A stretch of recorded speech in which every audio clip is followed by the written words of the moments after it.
பிரியமானவர்களே, இன்றைய காலை பொழுதிலும் கூட இது வானத்தின் வாசல் ஊழியத்தின் மூலம் உங்களை சந்திப்பதில் கர்த்தருக்குள் மிகுந்த சந்தோஷம் அடைகிறேன். துக்கத்தோடு இருக்கிறீர்களா? கவலையோடு இருக்கிறீர்களா? மனபாரத்தோடு இருக்கிறீர்களா? வேதனையோடு இருக்கிறீர்களா? என்னுடைய நுகம், என்னுடைய பாரம், என்னுடைய கவலை, என்னுடைய வியாகுலம் எல்லாம் ஒரு சுமையாய் நான் பாரத்தோடு சுமந்து கொண்டிருக்கிறேனே, எப்பொழுது இந்த துக்கம் அத்தனையும் மாறும்? எனக்குள்ளாடி எப்பொழுது சந்தோஷம் வரும்? நான் கர்த்தர் சமூகத்தில் அமர்ந்திருக்கிறேன், தேவனோடு உரையாடுகிறேன், தேவனோடு உலாவுகிறேன், தேவனுடைய வார்த்தையை பிடித்து நான் அவருக்குள் இருந்து கொடுக்கிறேன்.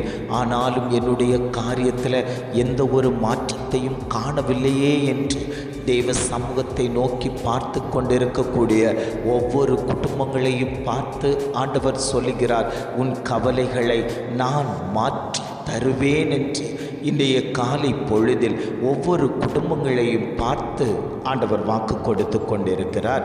இன்றைய காலை பொழுதிலும் கூட ஆண்டவர் நமக்கு தரக்கூடிய நல்ல வார்த்தை என்னவென்றால், ஏசாயா 60ஆம் அதிகாரம் 20ஆம் வசனம் இவ்வாறு சொல்லுகிறது, கர்த்தரே உனக்கு நித்திய வெளிச்சமாய் இருப்பார், உன் துக்க நாட்கள் முடிந்து போம். வசனம் இவ்வாறாக சொல்லுகிறது, கர்த்தரே உனக்கு நித்திய வெளிச்சமாய் இருப்பார், உன் துக்க நாட்கள் முடிந்து போகும். ஆண்டவர் குடும்பங்களை பார்த்து சொல்லுகிறார், நான் உங்கள் குடும்பத்தில் நித்திய வெளிச்சமாய் இருப்பேன்.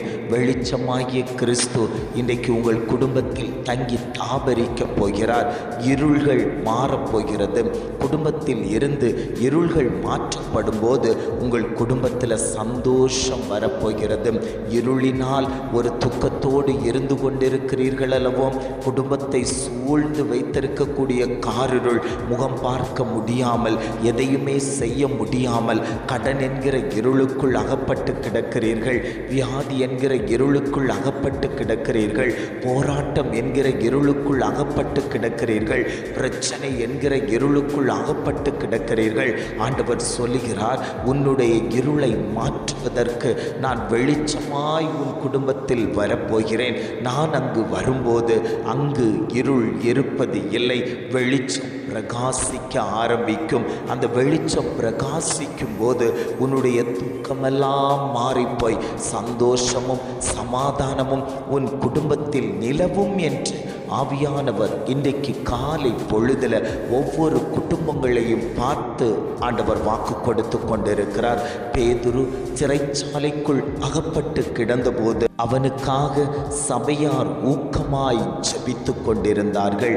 கர்த்தர் அந்த சிறைச்சாலையில் வெளிச்சமாய் உதித்து பேதுருவை வெளியே கொண்டு வந்தாரேயானால், நீ இன்றைக்கு ஜெபம் பண்ணி கொண்டிருக்கும் போதே உன் குடும்பத்துக்குள் இருக்கக்கூடிய சத்துருக்களை அழிப்பதற்கு கர்த்தர் வெளிச்சமாய் உன் குடும்பத்தில் உதித்து விட்டார். சத்ருவானவன் இருளை கொண்டு போட்டு உன் குடும்பத்துக்குள் பிரச்சனையை கொண்டு போட்டு உன் குடும்பத்தை அலைக்கழிக்க வேண்டும், உன் குடும்பத்தை இல்பொருள் ஆக்க வேண்டும் என்று நினைத்து கொண்டிருக்கக்கூடிய காரியத்தில் ஆண்டவர் சொல்லுகிறார், இனி சத்ரு உன் பக்கம் திரும்பி வருவதில்லை, அவன் முழுவதும் சங்கரிக்கப்பட்டான் என்று ஆவியானவர் வாக்கு கொடுத்து கொண்டிருக்கிறார். நித்திய வெளிச்சமாய், ஒரு நாள் வெளிச்சம் அல்ல, 2 நாள் வெளிச்சம் அல்ல, ஒரு மாதம் வெளிச்சம் அல்ல, ஒரு வருடம் வெளிச்சம் அல்ல, நித்திய வெளிச்சமாய் நான் உன் குடும்பத்தில் தங்கி தாபரிப்பேன் என்று ஆவியானவர் வாக்கு கொடுத்து கொண்டிருக்கிறார். கர்த்தரே உனக்கு நித்திய வெளிச்சமாய் இருப்பார். மனுஷன் உனக்கு நித்திய வெளிச்சமாய் இருக்க மாட்டான். பெற்றோர்கள் உனக்கு நித்திய வெளிச்சமாய் இருக்க மாட்டார்கள். நட்புகள் உனக்கு நித்திய வெளிச்சமாய் இருக்க மாட்டார்கள். ஆண்டவர் சொல்லுகிறார், நானே உனக்கு நித்திய வெளிச்சமாய் இருப்பேன். நீதியின் சூரியனாகிய தெய்வம் அவர்தான், உலகத்தின் ஒளியாய் அவர் நிற்கிறார். அந்த தெய்வம்தான் சொல்லுகிறார், நான் உனக்கு நித்திய வெளிச்சமாய் இருக்கும்போது உன் குடும்பத்தில் இருக்கக்கூடிய கவலைகள் அத்தனையும் மாற்றப்பட்டு உன் குடும்பத்தில் நான் சந்தோஷம் தருவேன் மகனே. உன் குடும்பத்தில் நான் உலாவும் போது எந்த விதமான கிரியைகளும் உனக்குள்ளாடி செயல்படாதபடிக்கு நான் உன்னை வேலியடைத்து பாதுகாப்பேன் என்று ஆவியானவர் வாக்கு கொடுத்து கொண்டிருக்கிறார். அந்த தெய்வம்தான் சொல்லுகிறார், நான் ஜீவனாய் இருந்து அந்த ஜீவன் மனுஷருக்கு ஒளியாய் இருக்கிறது. அந்த ஒளி இருளிலே பிரகாசிக்கிறது. இருளானது அதை பற்றி கொள்ளவில்லை. தேவனால் அனுப்பப்பட்ட ஒரு மனுஷன் இருந்தான். அவன் தன்னால் எல்லாரும் விசுவாசிக்கும்படிக்கு அந்த ஒளியை குறித்து சாட்சி கொடுக்கிறவனாய் அவன் இருந்தான். அவன் அந்த ஒளி அல்ல, அந்த ஒளியை குறித்து சாட்சி கொடுக்க வந்த மனுஷன். அந்த மனுஷன் உலகத்திலே வந்து எந்த மனுஷனையும் பிரகாசிப்பிக்கிற ஒளியே அந்த மெய்யான ஒளி. அவர் உலகத்தில் இருந்தார், உலகம் அவர் மூலமாய் உண்டாயிற்று, உலகமோ அவரை அறியவில்லை என்று வேதம் அழகாய் சொல்லப்பட்டிருக்கிறது. உலகத்தில் வந்து எந்த மனுஷனையும் பிரகாசிப்பிக்கிற ஒளியே அந்த மெய்யான ஒளி என்று வேதம் நமக்கு அழகாக கற்றுத்தருகிறது. இன்றைக்கு அந்த மெய்யான ஒளி உன் குடும்பத்தில் தங்கி தாபரிக்க போகிறது.